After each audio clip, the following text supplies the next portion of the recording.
சாயங்காலம் டயாலிஸ் முடிச்சுட்டு வந்த உடனே என்னோடய முதல் வேலை எங்கள் அப்பா கடையில் ஏதாவது கீரை ஏதாவது காயெல்லாம் கொஞ்சம் காஞ்ச மாதிரி இருக்கா அப்படின்ட்டு பார்ப்போம் பார்த்துக்கோங்க. முக்கியமாக நான் கீரை தான் பார்ப்பேன்.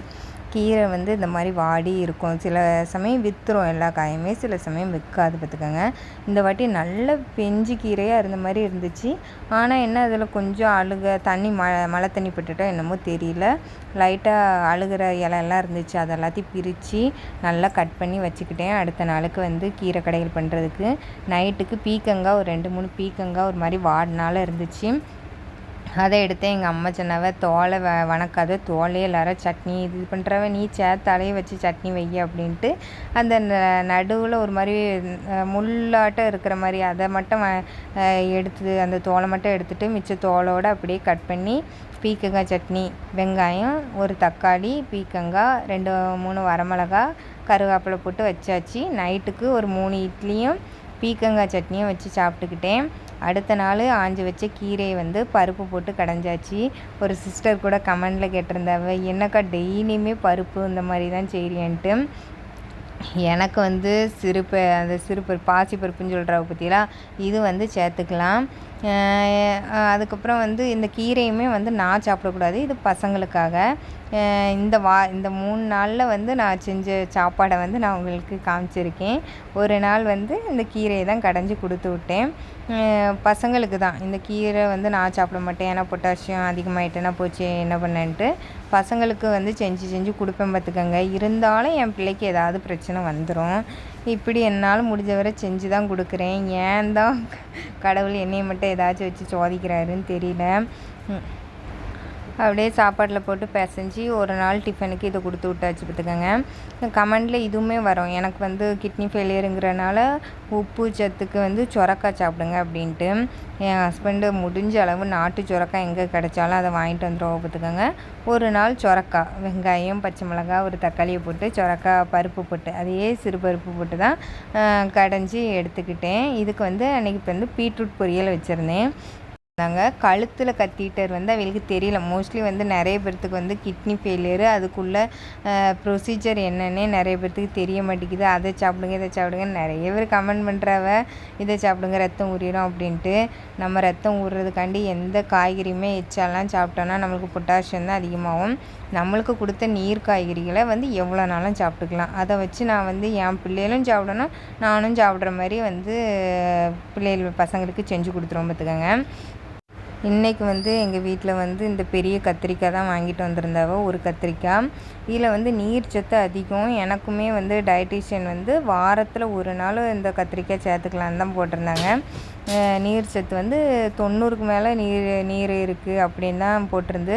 நிறைய பேர்த்துக்கு கத்திரிக்காய் சாப்பிட்டா உடம்புல அரிப்பு பீப்பு மாதிரி வரும். அவங்க வந்து அவாய்ட் பண்ணிக்க வேண்டியதான். எங்கள் வீட்டில் யாருக்குமே இந்த பிரச்சனை கிடையாது. அதனால் வந்து இன்றைக்கி கத்திரிக்காயும், என் பொண்ணுக்கு வந்து நேற்று வந்து மோஷன் பிரச்சனைன்னு போயிருந்த பற்றியில் அதில் வந்து பீட்ரூட், கேரட்டு, அப்புறம் வந்து ஏதாவது நீர்க்காய் ஒன்று இந்த மாதிரி சேர்க்க சொல்லியிருந்தனால நீர்க்காய்க்கு வந்து நான் இந்த கத்திரிக்காவை எடுத்திருக்கேன். பீட்ரூட்டு, கேரட்டு வந்து பொரியல் பண்ண போகிறேன். இந்த மாதிரி கத்திரிக்காவை பொடிசாக வெட்டிட்டு அது கூடயுமே வந்து ஒரு தக்காளி, அப்புறம் சின்ன வெங்காயம், பச்சை மிளகா, மஞ்சத்தூள், சீரகம் போட்டு குக்கரில் ஒரு 4-5 விசில் வச்சு வேக வச்சு எடுத்துட்டேன் மக்களே. அதுக்கப்புறம் பொரியலுக்கு வந்து கேரட், பீன்ஸை குட்டி குட்டியாக வெட்டி வெங்காயம், பச்சை மிளகா போட்டு தாளித்து எடுத்துக்கிட்டேன். இதெல்லாம் தேங்காயெலாம் நான் ஆட் பண்ணலை. எங்கள் வீட்டு சமையல் இப்படி தான் மொக்கையாக இருக்கும். இருந்தாலும் வந்து எல்லாருமே இப்போவுமே வந்து இந்த மாதிரி சாப்பிட்டு பழகுறோம். அவ்வளோதான். முன்னாடியெல்லாம் இந்த மாதிரி சாப்பிட்டது கிடையாது பார்த்துக்கோங்க. இந்த காயெல்லாம் நான் பார்த்துருக்கேன் ஃபோட்டோவெல்லாம், மற்றபடி செஞ்சு சாப்பிட்டது கிடையாது. இப்போ எனக்கு கிட்னி ஃபெயிலியர் ஆனதுக்கப்புறம் தான் அப்பப்போ இந்த காயை வாங்கிட்டு வரவ. அப்புறம் ஒரு சிஸ்டர் கூட கேட்டிருந்தாவ, கழுத்தில் ஒரு நாள் இது போட்ட மாதிரி ஃபோட்டோ போட்டிருந்தேன். அதுக்கு வந்து கழுத்தில் எதுக்கு பண்ணி வச்சுருக்கு அப்படின்னு கேட்டிருந்தாங்க. அவங்களுக்காண்டி தான். ஃபஸ்ட்டு நம்மளுக்கு கிட்னி ஃபெயிலியர் ஆன உடனே அந்த ரத்தத்தை சுத்திகரிக்கிறதுக்கு வந்து இப்போ ரத்தத்தை நம்ம உடம்புலேருந்து வெளியே எடுத்து மிஷினுக்கு இது பண்ணணுன்னா ஃபஸ்ட்டு கழுத்தில் தான் ஒரு சின்ன இது மாதிரி போட்டு 2 டியூப் கனெக்ட் பண்ணி அது மூலமாக வெளியே ரத்தம் வர்ற மாதிரி வச்சு, ஒரு டியூப் வழியாக வெளியே ரத்தம் வரும், ஒரு டியூப் வழியாக மிஷினில் வந்து க்ளீன் பண்ண ரத்தம் உள்ளே போகிற மாதிரி நம்மளுக்கு கனெக்ட் பண்ணி விட்ருவாங்க. இப்படி தான் வந்து ஒரு கிட்டத்தட்ட ஒரு 3 மாதத்துக்கு வந்து இந்த ப்ரொசீஜர் மூலமாக தான் நம்மளுக்கு வந்து உடம்புல உள்ள ரத்தத்தை க்ளீன் பண்ணுவாங்க.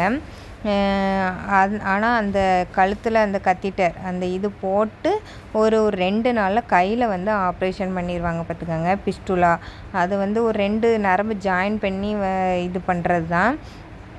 அது வந்து வைப்ரேட் மாதிரி கையில் இருந்துக்கிட்டே இருக்கும். அந்த வைப்ரேட் வந்து இது ஆகாமல் ஆஃப் ஆகாமல் பார்த்துக்கணும். அதுக்காண்டி மிஷின் வச்சுருக்கவளான்னா அது கிடையாது.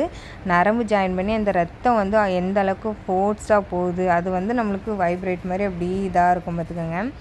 அது வந்து அந்த நரம்பு பெருசாகிறதுக்கு வந்து ஒரு 3 மாதம் அவகாசம் தேவை. அந்த 3 மாதம் அவகாசத்தில் தான் அந்த கழுத்தில் பண்ணிகிட்ருப்பாவ டயாலிஸு.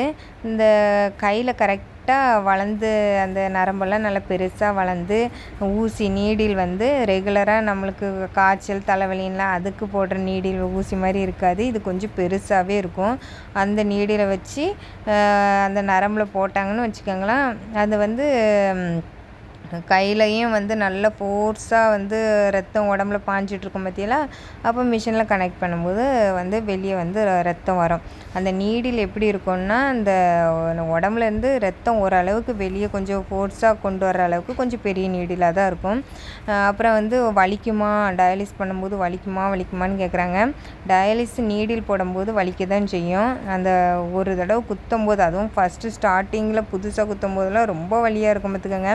சாதா நீடில் கூட குத்திடலாம். ஆனால் இது நீடில் ரொம்ப பெருசாக இருக்குமா, அதை வந்து அந்த சதைக்குள்ளே உள்ளே போட்டு அந்த நரம்பில் கரெக்டாக பார்த்து செட் பண்ணி வைக்கிறதுக்கு வந்து வலி உசுறு போகிற மாதிரி தான் இருக்கும். அதுக்கப்புறம் போட்டு எனக்கு கிட்டத்தட்ட ஒரு 6-7 மாதம் ஆச்சு.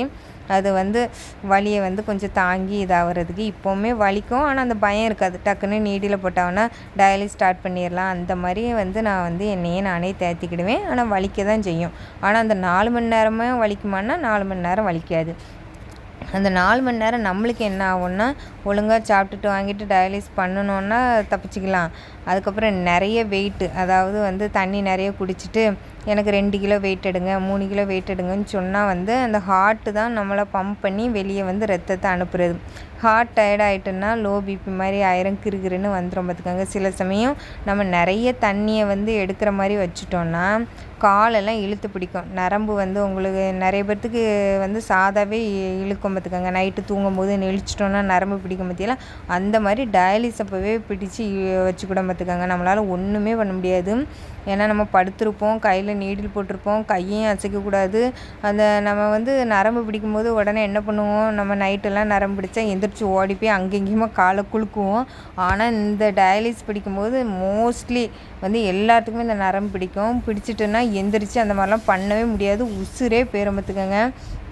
அது நர்ஸு வந்து அது இதுன்னு தடவி கிடவி விடுவாவ, இருந்தாலும் ஒன்றுமே பண்ண முடியாது. கொஞ்ச நேரத்துக்கு வெயிட்டெல்லாம் கட் பண்ணி அப்போந்தான் மக்களே ரொம்ப அழுகையாக வரும், இது என்ன வாழ்க்கைன்ட்டு. அதனால் வெயிட்டு வந்து நம்ம போகிற வெயிட்டை மட்டும்தான் வச்சு எடுக்கணும். எக்ஸ்ட்ராலாம் வந்து வெயிட்டு நான் வந்து சாப்பிட போகிறேன், தண்ணி குடிக்க போகிறேன்லாம் எக்ஸ்ட்ரா வச்சுலாம் எடுக்கக்கூடாது. அதனால் இதுதான் நரம்பு பிடிக்கும். சில சமயம் லோ பிபி ஆயிரும். இப்போ சாக்லேட் போட்டு பார்ப்போம், அப்படியும் இதாகலைன்னா டயாலிஸை முடிச்சு விட்ருவாங்க. ஏன்னா ரொம்ப லோ பிபி ஆகிட்டுனா அந்த ஃபிஸ்டுலா வந்து ஸ்டாப் ஆயிரும். அதனால தான் இதுதான் நிறைய பேர்த்துக்கு இந்த டவுட் இருக்குது. நம்ம வந்து எதுக்குமே பயப்படாமல் தைரியமாக ஃபேஸ் பண்ணால் ஒன்றுமே செய்யாது.